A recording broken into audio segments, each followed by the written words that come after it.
ఒక టీచర్ని 10వ తరగతి పిల్లలిద్దరు కలిసి అతి కిరాతకంగా 27 సార్లు కత్తితో పొడిచి మరి చంపేశారు. అది ఎక్కడ జరిగిందో ఏంటో అనేది ఇప్పుడు పూర్తిగా తెలుసుకుందాం. నల్గొండ జిల్లాలోని ఒక ప్రైవేట్ స్కూల్కు చెందిన రూపారెడ్డి గారిని అదే స్కూల్కి చెందిన ఇద్దరు విద్యార్థులు 10వ తరగతి విద్యార్థులు అయితే ఈమెను కత్తితో పొడిచి చంపేశారు.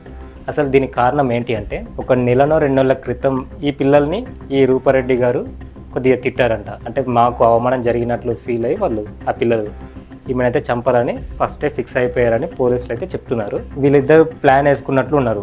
ఒక రోజు టైం చూసుకొని ఇంట్లో ఎవరు లేని టైంలో, అంటే ఆమె భర్త కొడుకు ఇద్దరు కూడా హైదరాబాద్ వెళ్ళారంట. ఆ రోజు ఆ మేడం గారు ఒకరే ఇంట్లో ఉన్నారంట.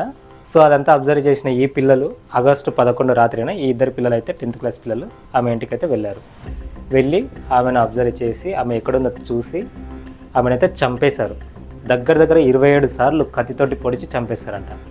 తర్వాత ఆ ఇంట్లో ఉన్న దగ్గర 1,00,000 అమౌంట్ అయితే తీసుకున్నారంట. ఇంకా ఐఫోన్ కూడా తీసుకొని వెళ్ళిపోయారట. ఈ హత్య ఎవరు చేసిండ్రు అనేది ఆ పోలీసులో కూడా అంత చిక్కని రహస్యంలాగా ఏర్పడిందంట. అయితే ఈ హత్య జరిగిన తర్వాత ఈమె పనిచేస్తున్న స్కూల్కి 4 రోజులు హాలిడేస్ ఇచ్చారట. ఆ తర్వాత అంటే పోలీసులకు అనుమానం వచ్చిందంట, స్కూల్ పిల్లలే హత్య చేశారా, బయట వాళ్ళు హత్య చేశారా అన్నట్లు వాళ్ళు అనుమానించారు. 4 రోజుల తర్వాత స్కూల్స్ ఓపెన్ అయిన తర్వాత స్కూల్కి ఎవరెవరు రావట్లేదు ఏంటి అనేది లిస్ట్ మొత్తం అబ్జర్వ్ చేస్తే ఒక 2 పిల్లలు అయితే అనుమానం వచ్చిందంట.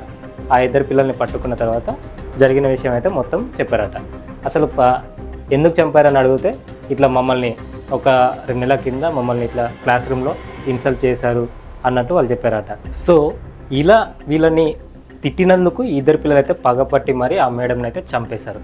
ఒకటి మనం అబ్జర్వ్ చేసినట్లయితే, మేము స్కూల్లో ఉన్నప్పుడు అంటే ఈ 2000స్లో 90స్లో టీచర్స్ ఎంతో కొట్టేవారు. ఎంత కొట్టినా సరే కానీ టీచర్స్ మీద కోపం కాదు, భయం ఏర్పడేది. అరే టీచర్స్ సార్స్ వాళ్ళు క్లాస్కి వస్తున్నారంటే ఎంతో పద్ధతిగా ఎంతో క్రమశిక్షణ దగ్గర క్లాస్ రూమ్లో కూర్చోవడం, భయపడుతూ ఉండడం వంటివి జరిగాయి. కానీ ఇప్పుడు ఉన్న ప్రజెంట్ సిచ్యువేషన్ అయితే టీచర్లు స్కూల్లో ఉన్న పిల్లల్ని కొద్దిగా కొట్టినా సరే పగలు పెంచేసుకుంటున్నారు, తిట్టినా సరే పగలు పెంచేసుకుంటున్నారు. అసలు ఏమవుతుంది ఈ సమాజానికి? పిల్లలు వీళ్ళు జస్ట్ 10వ తరగతి పిల్లలే, అంటే 16 ఏళ్ళు అంతే. ఈ వయసులోని అంత క్రూరమైన ఆలోచన ఎలా వచ్చింది? అంత ఘోరంగా 27 సార్లు కత్తితోటి పొడవాల్సిన అవసరం ఏముంది? ఇప్పుడు ఈ పిల్లల్ని ఎవరు చేంజ్ చేస్తారు? ఇంట్లో ఉన్న పేరెంట్స్ మాట వినరు, స్కూల్లో ఉన్న టీచర్స్ మాట వినరు. అసలు ఎలా తయారవుతున్నారంటే పిల్లలు అంత చిచ్చారగా చప్రి అలా తయారవుతున్నారు. ఇంత ఘోరంగా మన సిటీలో అయితే ఘోరంగా తయారవుతున్నారు పిల్లలు. సో మన పిల్లల్ని ఎంతో జాగ్రత్తగా పెంచుకోవాలి. ఇలా మనం బయటికి పంపించే ఎవ్రీ మూమెంట్ వాళ్ళని అబ్జర్వ్ చేస్తూ ఉండాలి. స్కూల్లో వాళ్ళ బిహేవియర్ తెలుసుకోవాలి. స్కూల్కే వెళ్తున్నారా లేక బయట తిరుగుతున్నారా, ఎవరి జత పడుతున్నారు, ఎక్కడ ఉంటున్నారా అనేది పేరెంట్స్ అయితే చాలా క్లియర్గా అబ్జర్వ్ చేస్తూ ఉండాలి.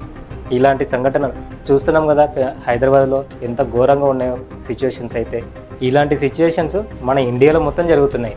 సో ఇలాంటివి ఫుల్గా జరుగుతున్నాయి కాబట్టి పిల్లల్ని మనమైతే జాగ్రత్త చూసుకోవాలి, జాగ్రత్తగా ఉండమని చెప్పాలి, అబ్జర్వ్ చేస్తూ ఉండాలి. సో ఇలా మొత్తం సమాజం ఇంత ఘోరంగా తయారవడానికి గల కారణాలు ఏంటో ఖచ్చితంగా అయితే కమెంట్ చేయండి.